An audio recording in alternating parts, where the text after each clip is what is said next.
Hello YouTube. What we got here is an interesting piece. What you're looking at is the display of a Ford car stereo. This stereo is found in most Ford trucks from 94 to 99.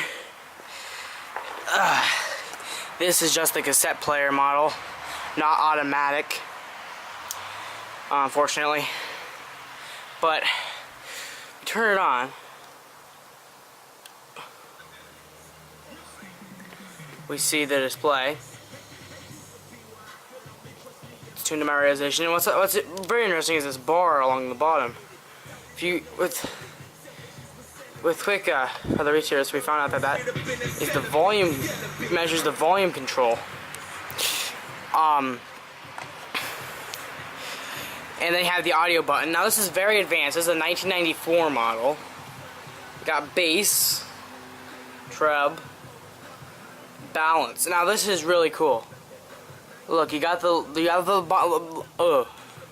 another problem with this line in the middle, and then LR on the side. It says bow, fade. Pretty cool. That's pretty advanced for the time now. Cause I mean, pretty neat little radio.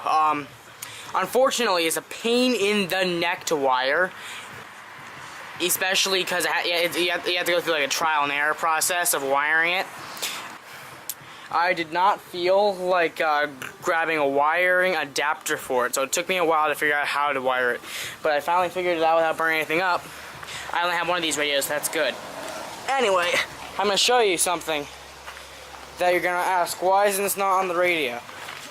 Here. So that's the input output. Yeah, I know. Well, we don't need that. We'll just do it the redneck way. What you're looking at is the power input and speaker output board for this radio. As you can see, I have many wires soldered into the input. 4 to be exact. It needs 4 wires for power? Yes. 2 plus 12 volts and 2 grounds. Kind of ridiculous. But the funny thing is, it just labels them plus 12 volts 1, plus 12 volts 2. I'm not sure which one's AAC, and I'm not sure which one is BAT. But anyway, as you can see, I have the speaker soldered there. I put some tape over that so that wouldn't short out. And then that wire there runs to the receiver. Another thing interesting about this is, if you look on the side here, look right there on the label, it says made in Brazil. You don't see many electronics made in Brazil. But anyway, it doesn't sound bad. But it doesn't have very much power. First Corinthians chapter 1, one of the worst churches in the New Testament saints. Not because of man's Well, of course, it does that wound floater on my station. I don't get that. Every single car radio has that, but like some kind of urban misfit. But first I hated church, I only pray to get my wish list. I be just like you do in my dance up in the club, folk. I promise I doesn't vibrate that much. Not very powerful. That's the life I used to know, but Jesus chopped me up. Yeah, and the amps are in the store. Very interesting. Let's try out the tape player. I got a old Keith Green collection tape.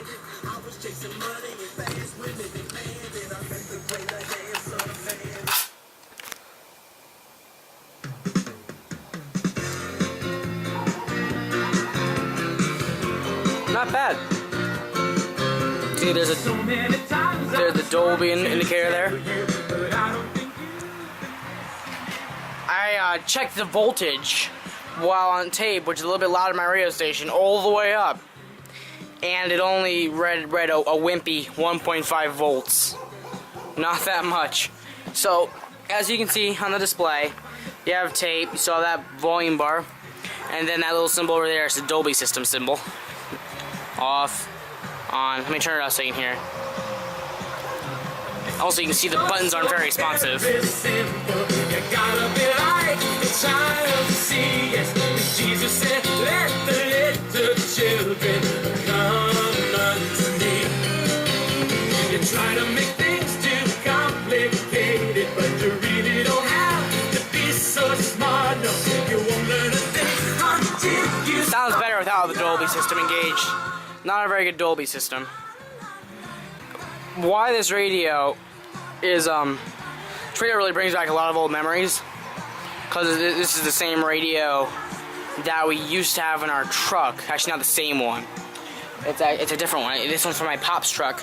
But anyway, these radios. I've actually had this one for over 2 years, and I just dug it out.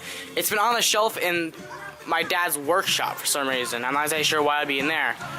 All rusted up, but I pulled it out. Thought, you know, it'd be really funny if I get this thing to work, because I really want to see that display again.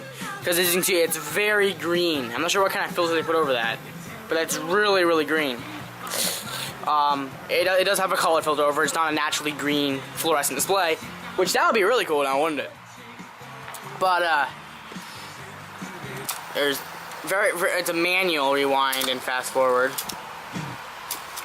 You can also do Q, and you press them both to change the size, and it says a 2, 1, 2. So pretty simple there. I'm not really sure. Oh, AMS does do something in tape. Oh, I think I better know what it does. No. What does AMS do? You think I mean automatic music search. So, but the seek buttons don't do anything. Maybe. Yep. Well, that's actually incredible. How does it work with this manual mechanism here? Let's take a look at the mechanism.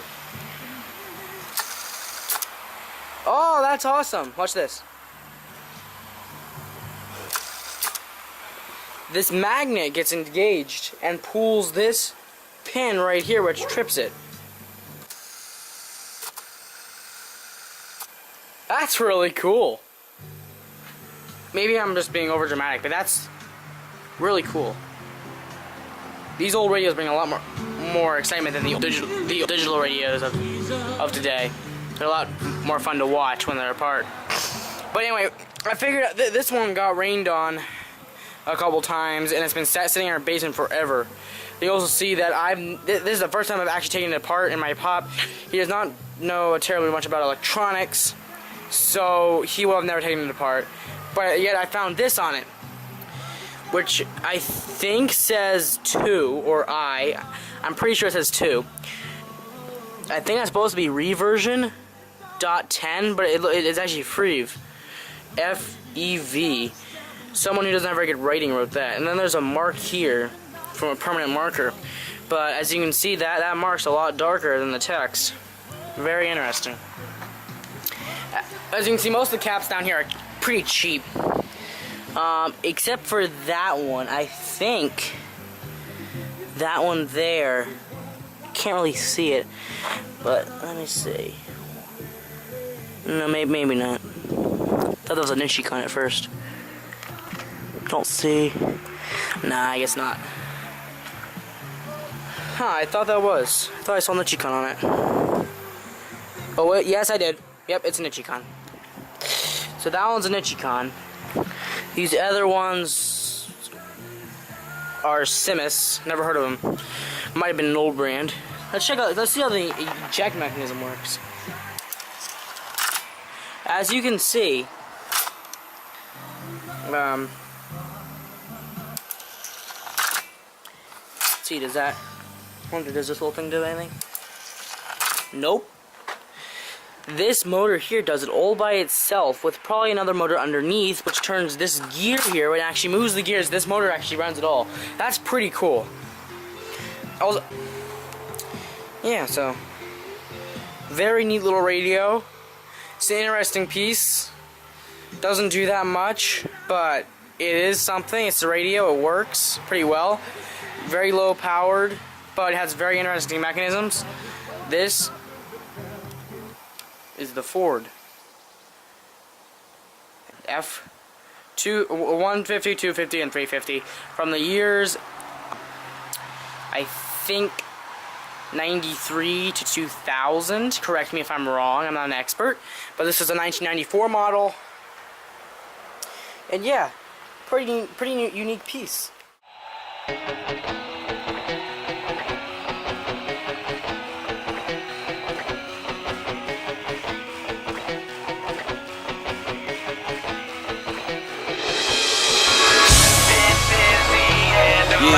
Yeah.